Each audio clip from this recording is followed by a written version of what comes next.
The gentle clink of expensive crystal and quiet murmurs of judgment filled the air at La Maison, downtown's most exclusive French restaurant. My father's 60th birthday celebration was in full swing, though celebration felt like too warm a word for the Arctic atmosphere at our table. I'm Olivia Winters, though my family prefers to call me Liv. Their way of diminishing everything about me, right down to my name. At 29, I'm the youngest of 3 children and, according to family consensus, the only failure in a long line of Winters' success stories. I adjusted my simple black blazer, purchased from a department store, a fact my sister Catherine had already pointed out twice, and took another sip of water. Around me, my family was dressed in their finest, designer labels, luxury watches, and enough diamonds to finance a small country. Liv, darling. My mother Margaret's voice dripped with practiced concern. Are you sure you don't want wine? Your father's treating. She emphasized the word treating as if to remind me I couldn't afford the $200 bottles they were casually ordering. Water's fine, Mom. I'm working later. My brother James nearly choked on his foie gras, still picking up shifts at that diner. What is it now? 3 years. 4, I corrected quietly. The Bluebird Cafe. A waitress, Catherine sighed, adjusting her Cartier bracelet. With a Stanford degree. Daddy, do you remember when she turned down that position at Goldman Sachs? Could have been junior VP by now. Dad looked up from his phone briefly. Let's not rehash old disappointments. It's supposed to be a celebration. I bit back a smile. If they only knew about the meeting I'd had that morning. About the papers sitting in my lawyer's office. About what was about to hit the evening news in exactly 47 minutes.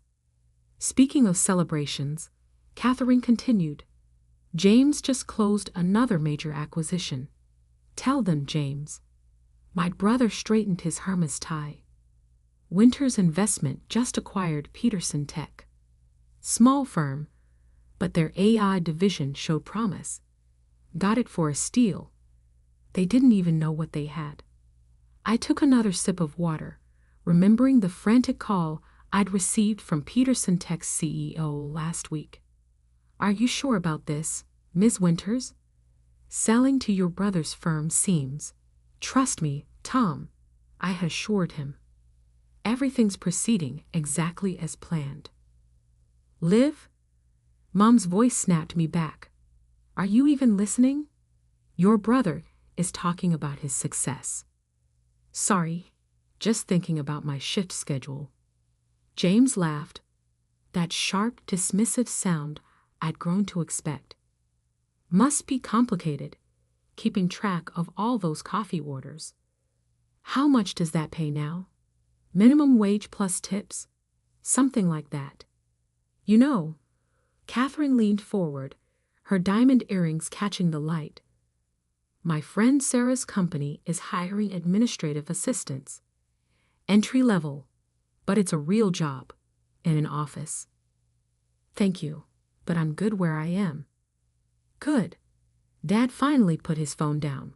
Olivia, you live in a studio apartment in the worst part of town. Drive a car that's older than your career. Haven't taken a vacation in years. That's not good. That's settling. I checked my watch. 32 minutes. We're just worried about you, dear, Mom added. All that potential, just wasted. Even your old professors ask about you. Such a bright student, they say. What happened? What happened was 4 years of careful planning, of building something revolutionary while they were all too busy judging me to notice, of waiting for exactly the right moment to. My phone buzzed. A message from Marcus, my CFO. Stock transfer complete. Press release in 30. You ready for this? I texted back. Born ready. Family's all here. At least she's not asking for money, James offered, as if that was a consolation. Remember when she wanted us to invest in her tech startup idea? Catherine laughed. What was it called again? Winter something? Winter Tech Solutions, I supplied. The company name I'd abandoned 4 years ago when I realized my family would never take me seriously. The day I decided to build everything under a different name, a different identity, while maintaining my waitress cover. Well, thank goodness, you didn't waste any family resources on that, Mom said. Though speaking of resources, James, tell them about the new house you're buying. James launched into a detailed description of his future mansion, complete with wine cellar and private tennis court. I let his words wash over me, watching the minutes tick down. 10 minutes. 5 minutes. 1 minute. The restaurant's background music suddenly cut out, replaced by the familiar jingle of the evening news. The massive screen above the bar, usually showing muted sports games, flickered to life with the volume up. Breaking news, the anchor announced. In what's being called the largest tech acquisition in the city's history, mysterious company Phoenix Digital has just revealed its ownership of 12 major tech firms, including Peterson Tech. James's fork clattered against his plate. What? The combined value of these acquisitions exceeds $4 billion, the anchor continued. And in a surprising revelation, Phoenix Digital's founder and CEO has been announced as. My family's faces turned toward the screen in perfect synchronization, just in time to see my corporate headshot appear. Olivia Winters, who reportedly built her tech empire in secret while working as a waitress at a local cafe. The silence that fell over our table was absolute. Mom's wine glass froze halfway to her lips. Dad's phone slipped from his fingers. Catherine's perfect composure cracked like fine china. I dabbed my mouth with my napkin and stood slowly. I should go. My shift starts in an hour. Your shift? James choked out. Of course, I smiled. I own the cafe too, along with this restaurant, and the building it's in. Amazing what you can build while people underestimate you. I gathered my department store blazer and practical handbag. Dinner's on me. Order whatever you want.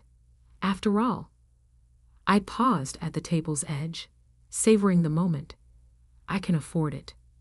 As I walked toward the door, I could hear the whispers starting. Could feel the ripple of recognition spreading through the restaurant as other diners connected the news announcement to the scene they just witnessed. My phone buzzed again. Marcus, stock's up 30% already. Ready for tomorrow's board meeting? I stepped out into the cool evening air, where my driver waited with a car that definitely wasn't my old Honda. Ready? I texted back. And Marcus? Make sure the boardroom has a good view of my brother's office building, the one I just bought. Because sometimes the best revenge isn't proving people wrong. It's letting them discover exactly how wrong they've been all along.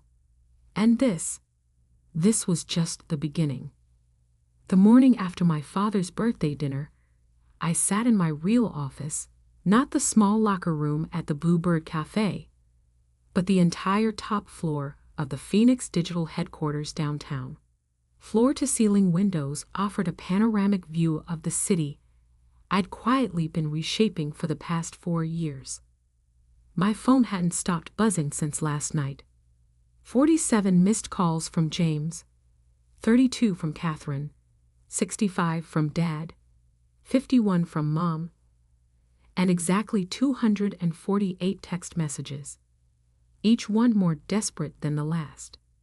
I scrolled through them while sipping my morning coffee, the same cheap diner blend I'd grown to love during my waitress years. Old habits die hard. James, Olivia, we need to talk. This is insane. Mom, darling, please call us. We're worried. Catherine. Owned he live. Why didn't you tell me? I've been trying to reach Sarah about that assistant job. Dad.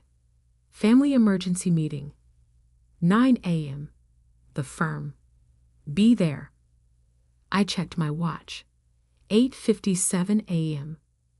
They'd be gathering now in the Winters Investment Partners conference room, probably expecting me to come running at their summons like I used to.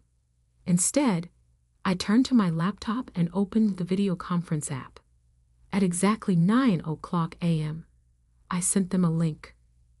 My phone rang immediately. What is this? James's voice was tight with barely controlled rage. If you want to meet, we'll do it my way, I replied calmly. Click the link. One by one, their faces appeared on my screen. Dad at the head of their conference table, looking older than he had last night. Mom beside him, eyes red-rimmed like she hadn't slept. James pacing behind them, and Catherine perched on the edge of her seat, perfectly manicured nails drumming against the mahogany. Why aren't you here in person? Dad demanded. I leaned back in my chair, letting them see the city skyline behind me. I have 3 other meetings this morning. This seemed more efficient. Efficient? James exploded. You've been lying to us for years, playing some twisted game, pretending to be a waitress while building a multi-billion-dollar tech empire, I supplied. And I never lied. You just never asked the right questions. Olivia, Mom started, her voice wobbling. We just don't understand. Why did you let us think? Let us treat you like a failure. I finished for her, like someone beneath you? That's exactly why. I pulled up a document on my screen and shared it. This is a transcript from the family dinner 3 years ago when James announced his promotion to CEO. Would you like me to read your exact words, Dad? He paled slightly. That's not necessary. Thank God James stepped up. I read anyway. He understands what it takes to succeed in this business, unlike some people who just don't have the stomach for real power. Catherine shifted uncomfortably. That was a long time ago. 2 months ago, I continued, switching documents. At Cousin Sarah's wedding, James told everyone I was finding myself through menial labor. Last Christmas, Catherine suggested I might qualify for low-income housing assistance. And just last night, you all sat there assuming I couldn't afford a meal at a restaurant I own. We were worried about you, Mom protested. No, I said quietly. You were comfortable with me failing. It made you feel better about yourselves. I pulled up another document. This one showing a list of acquisitions and their values. While you were pitying me, I was building something extraordinary. Not through family connections or inherited privilege, but through actual innovation and hard work. James snorted. Is that supposed to impress us? Anyone can get lucky with a few tech deals. 12 major acquisitions. I cut in. All prime tech firms. Total portfolio value as of this morning, $4.7 billion. And yes, I smiled slightly. That includes Peterson Tech, the company you thought you were acquiring. The color drained from James's face. That's impossible. We had a deal. You had a front row seat to a lesson in due diligence, I corrected. Tom Peterson was working for me the entire time. You were so busy looking down your nose at the waitress that you never bothered to check who really owned his company's patents. Dad leaned forward, and I recognized the look in his eyes. It was the same one he used to give potential business partners, calculating, measuring, looking for an angle. Olivia, he said, his voice taking on that smooth dealmaker tone. Clearly we've underestimated you. But now that we know what you've built, we can work together. Merge Phoenix Digital with Winter's investment. Combine our resources. No. The word hung in the air like a thunderclap. What do you mean, no? Catherine asked, incredulous. I mean, no. I'm not interested in a merger or a partnership or whatever scheme you're already cooking up to get control of what I've built. We're family, Mom pleaded. Family? I laughed softly. Yesterday, I was the embarrassment you've had to explain at parties. Today, I'm family? I pulled up one final document. This is today's schedule for the Winter's investment building. Your lease expires in 60 days. I won't be renewing it. You can't do that. James shot to his feet. That's been our headquarters for 30 years. Actually, I can, and I am.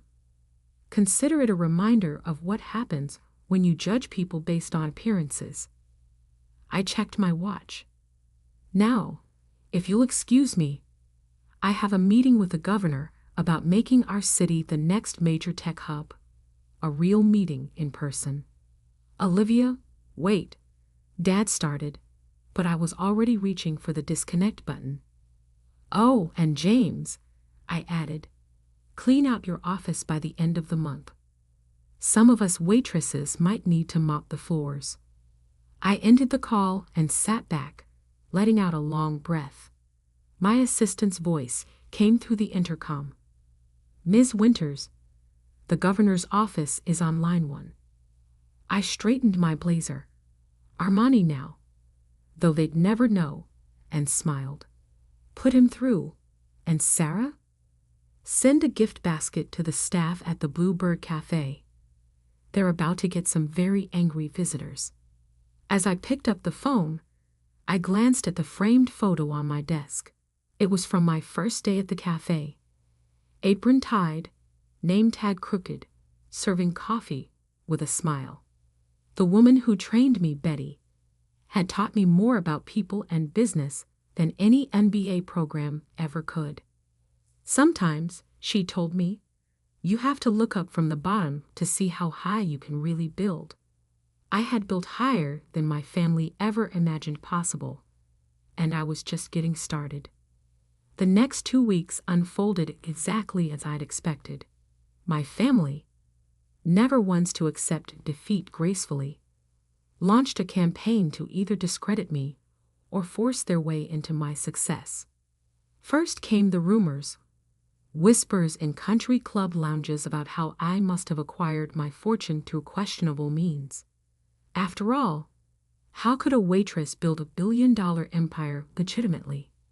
I was reviewing acquisition proposals in my office when my assistant Sarah burst through the door. Your sister's here.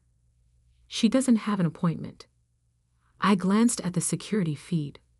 Catherine stood in the lobby, Hermel's bag clutched like a shield, looking uncomfortable among the young, casually dressed tech employees bustling through our open-concept workspace. Sent her up. When she walked in, her eyes widened at my office. No doubt she'd expected something less impressive. The space probably made her firm's executive suite look like a storage closet. Nice view, she said, trying for casual as she sat across from me. Though the furniture's a bit minimal. I looked at my deliberately simple desk, chosen because it matched the one Betty used at the Bluebird Cafe. What do you want, Catherine? She pulled out a folder. I've been going through some old family documents.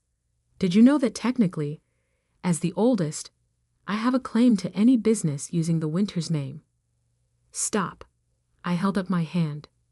Phoenix Digital has no connection to Winters' investment. I made sure of that. Her face fell. But surely we could work something out. James is struggling. Dad too. That building was their legacy. No, I corrected. That building was their comfort zone. They're not angry about losing an office. They're angry about losing control. They sent me to offer you a deal, she admitted finally. Of course they did. Let me guess. They'll stop spreading rumors about my business practices if I lease them back their office space. Her silence was answer enough.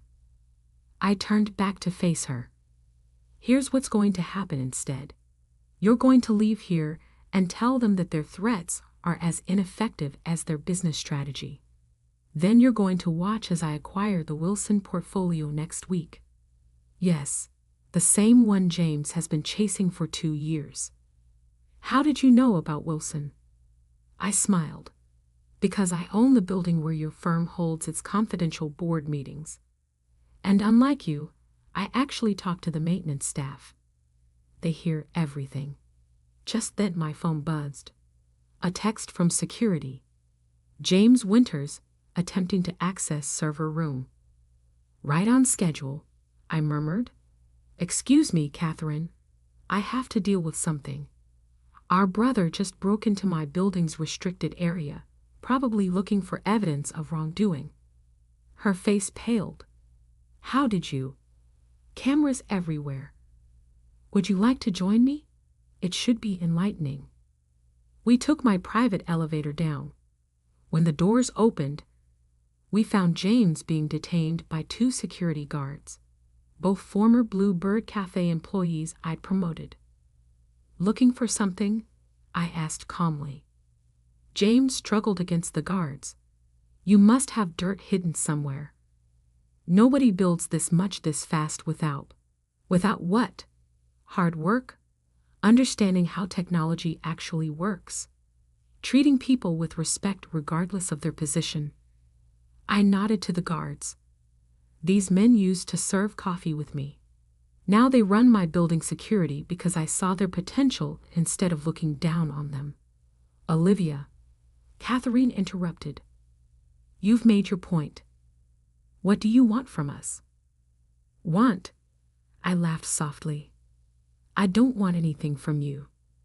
That's what none of you understand.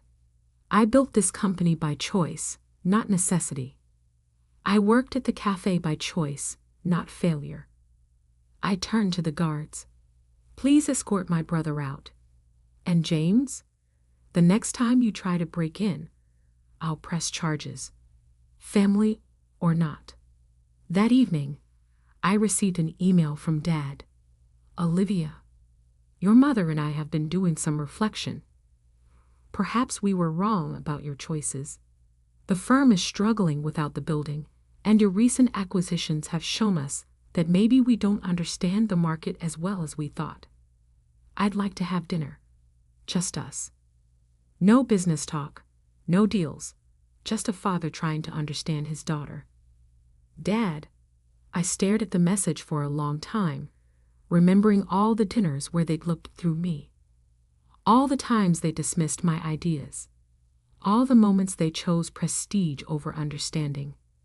Finally, I replied, Dad, dinner is fine, but not at La Maison. Meet me at the Blue Bird Cafe.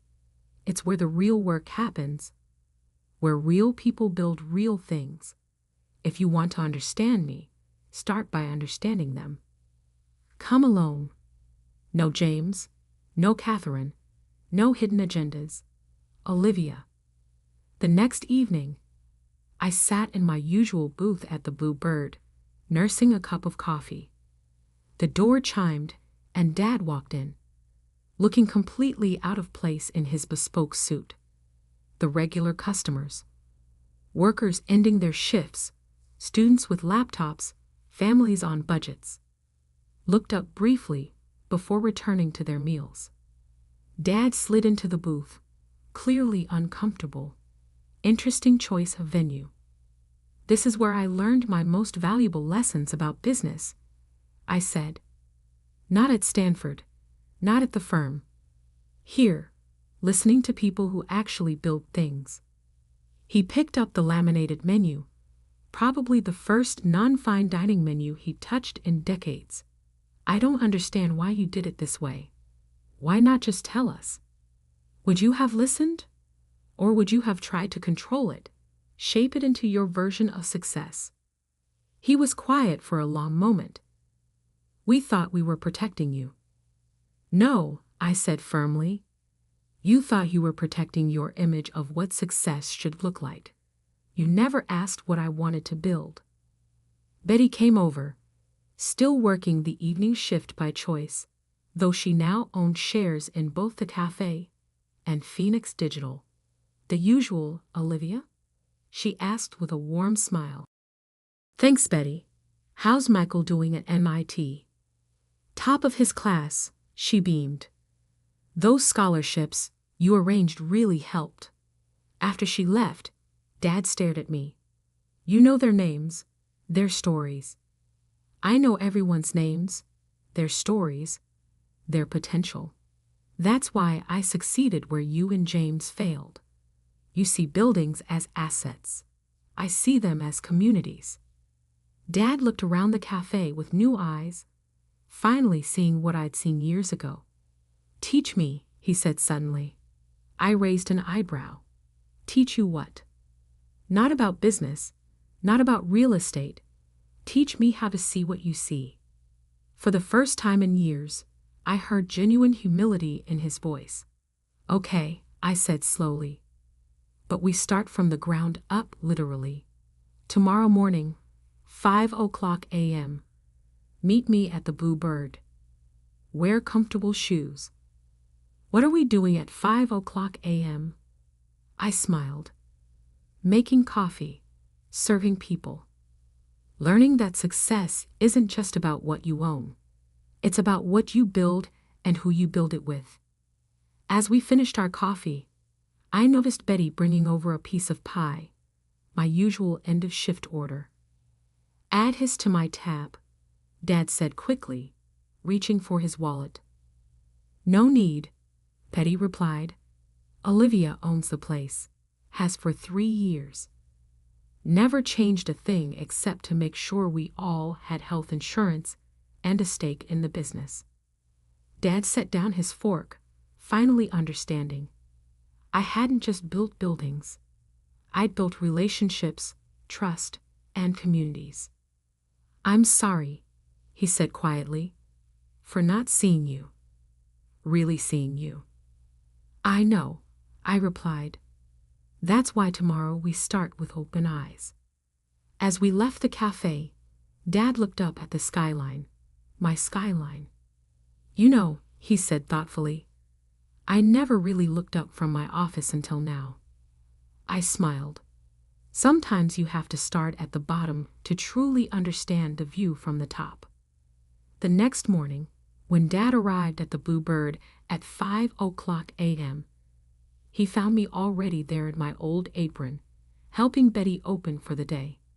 The look of surprise on his face was priceless, but the lesson was clear. True power isn't about titles or corner offices. It's about understanding every level of what you build, respecting everyone who helps build it, and never forgetting where you started. Even now, years later, I still keep my old Bluebird Cafe apron hanging in my office. Not as a reminder of where I came from, but as a reminder of who I really am. Someone who built success from the ground up. Because sometimes the greatest revenge isn't proving people wrong. It's becoming so undeniably right that they have no choice but to see it for themselves. And as I watched my father tie on an apron for the first time in his life, I knew that some lessons are best learned over a cup of coffee and a slice of humble pie.